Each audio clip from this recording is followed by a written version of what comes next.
इस जन्म में मैं ऐसा क्या करूं कि मेरे इस जन्म के सारे गलत कर्म का परिणाम मुझे अगले जन्म में ना भोगना पड़े और इसी जन्म में सब भस्म हो जाए। राधा राधा राधा राधा राधा अनुलिख्यानंतामपि तदपराधान मधुपतिर महाप्रेमाविष्ट तो परम देयम विंशति तवैकम श्री राधे गृणति ही नामामृत रसम।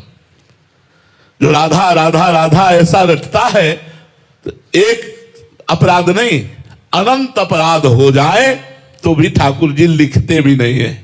भोगने की तो बात जाने, अनुलिख्या अनंतान तदपराधान मधुपतिर, अनंत अपराध हो जाने पर भी श्री ठाकुर जी महाराज अपने रजिस्टर में उसका एक भी अपराध नहीं लिखते। वो राधा नाम जापक निरपराध होकर भगवत प्राप्ति करता है। तो राधा राधा रटो भगवान का नाम। जैसे राधा नाम की महिमा है ऐसे सब भगवान के नाम की महिमा है।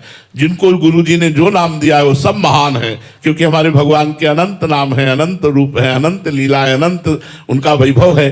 तो जो नाम आपको प्रिय लगे या जो गुरुदेव ने दिया है, या राधा राधा खूब नाम जप करो। नाम संकीर्तनम यस्य सर्व पाप प्रणाशनम, सारे पापों का नाश कर देगा। आप खूब नाम कीर्तन करो, नाम जप करो। बानी मित्रा जी असम से, राधे राधे महाराज जी। महाराज जी, भजन मार्ग में माया द्वारा उत्पन्न रुकावटों को कैसे पहचाने और उनसे कैसे बचें?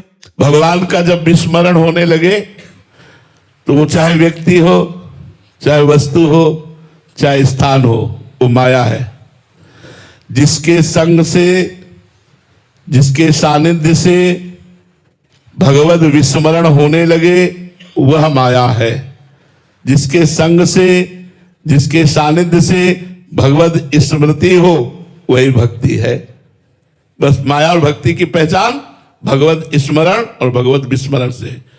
नहीं, किसी भी रूप में माया आ सकती है, भक्त के रूप में भी माया आ सकती है, भक्ति का भी नाटक करके वो आ सकती है। जिसके संग से, जिसके सानिध्य से भगवान को हम भूल जाएं वही माया, और जिसके संग और सानिध्य से भगवान की याद आ जाए वही भक्ति। तो जब हमारे को लगे कि इस वस्तु, व्यक्ति, स्थान के संग से हमारी भक्ति बाधित हो रही है, हमारा भजन छूट रहा है, तो हमें उसका संग धीरे धीरे त्याग कर देना चाहिए।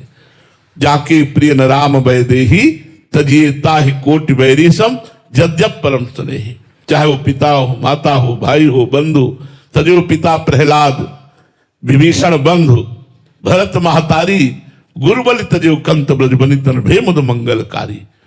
तो भगवान के नाम जप में, भगवान के चिंतन में जो बाधा पहुंचा दे, वो भोजन न करो, उस व्यक्ति का संग न करो, उस स्थान पर न जाओ, वो दृश्य न देखो, वो बात न सुनो, तो धीरे धीरे मन प्रभु में लग जाएगा और माया का विघ्न शांत हो जाएगा। मितुल जी सूरत से, राधे राधे महाराज जी। महाराज जी, मुझे समझना है कि क्या मैं सच में भगवान को चाहता हूं या सिर्फ अपनी इच्छाओं और दुखों से मुक्ति पाना चाहता हूं? इसकी पहचान कैसे करूं? ऐसा भी है यार, दुखों से और इच्छाओं से मुक्ति पाने के लिए ही भगवान से प्यार कर लो, कर तो लो, किसी भी तरह कर लो।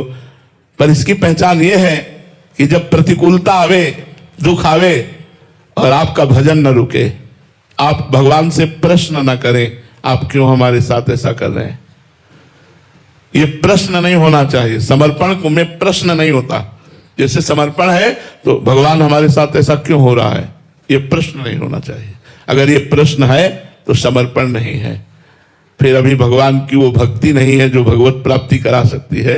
भगवान की भक्ति का स्वरूप यही है कि विपत्ति में, प्रतिकूलता में, अपमान में, निंदा में, तिरस्कार में यदि हम भगवान से कोई प्रश्न नहीं करते, शिकायत नहीं करते, तो हम भगवान के सहज प्रेमी हैं। सहज में हम भगवान से प्यार करते हैं।